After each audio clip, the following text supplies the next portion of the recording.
Hello friends, welcome to my Shali's recipes.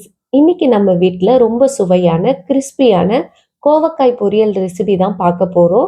இதுக்கு ஒரு homemade masala பவுடரும் ரெடி பண்ண போகிறோம்.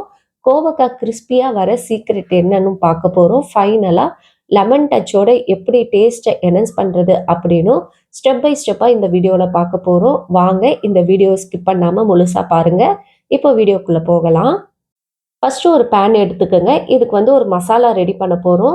இன்றைக்கி ரொம்ப டிஃப்ரெண்ட்டாக சாமை அரிசியை வச்சு ஒரு மசாலா பண்ண போகிறோம். சாமை அரிசி ஒரு டேபிள் ஸ்பூன் எடுத்துக்கோங்க.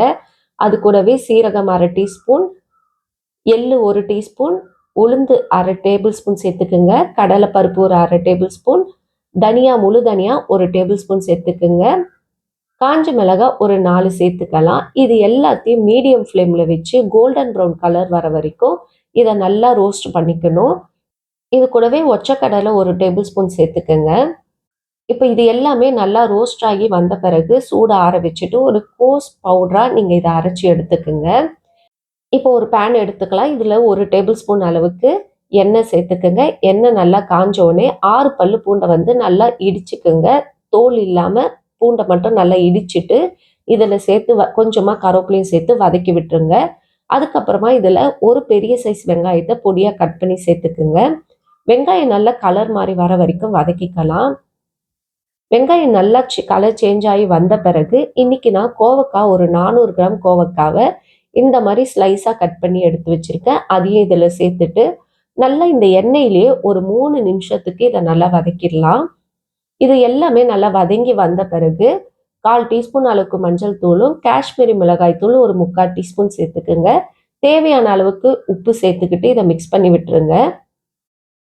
இது எல்லாமே ஒன்னோட ஒன்று நல்லா மிக்ஸ் ஆகி வந்த பிறகு ஒரு மூடி போட்டு 5 நிமிஷத்துக்கு இதை அப்படியே வேக விட்டுருங்க. தண்ணிலாம் எதுவுமே சேர்க்க வேண்டாம்.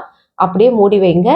இந்த கோவக்காய் பார்த்தீங்கன்னா நல்லா சாஃப்டாக குக் ஆகி வர வரைக்கும் நம்ம இதை மூடி வைக்கலாம். இடையில இடையில மிக்ஸ் பண்ணி விட்டுட்டே இருங்க.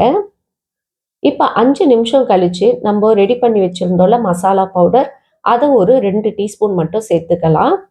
இப்போ இது கூடவே ஒரு 1/4 டீஸ்பூன் அளவுக்கு மிளகை நல்லா க்ரஷ் பண்ணி சேர்த்துக்குங்க, இடித்து சேர்த்துக்குங்க. இதை ஒரு நிமிஷத்துக்கு அப்படியே மிக்ஸ் பண்ணி விட்டுருங்க. எல்லாமே பச்சை வாசனை போன பிறகு கேஸை ஆஃப் பண்ணிவிட்டு கொஞ்சமாக லெமன் ஒரு 1/4 டீஸ்பூன் அளவுக்கு லெமனை பிழிஞ்சு விட்டுட்டு மிக்ஸ் பண்ணிவிட்டு சர்வ் பண்ண வேண்டியதான். அவ்வளோதான், ஒரு அருமையான டிஃப்ரெண்ட்டான கோவக்காய் பொரியல் ரெசிபி நம்மளுக்கு ரெடி ஆகிடுச்சு. இந்த மாதிரி டிஃப்ரெண்ட்டான ரெசிபிஸும் ஹெல்த்தியான ரெசிபிஸும் பார்க்குறதுக்கு மறக்காமல் நம்ம சேனலை சப்ஸ்கிரைப் பண்ணி வச்சுக்கோங்க. இன்னொரு வீடியோவில் உங்களை சந்திக்கிறேன். பாய் பாய் ஃப்ரெண்ட்ஸ்.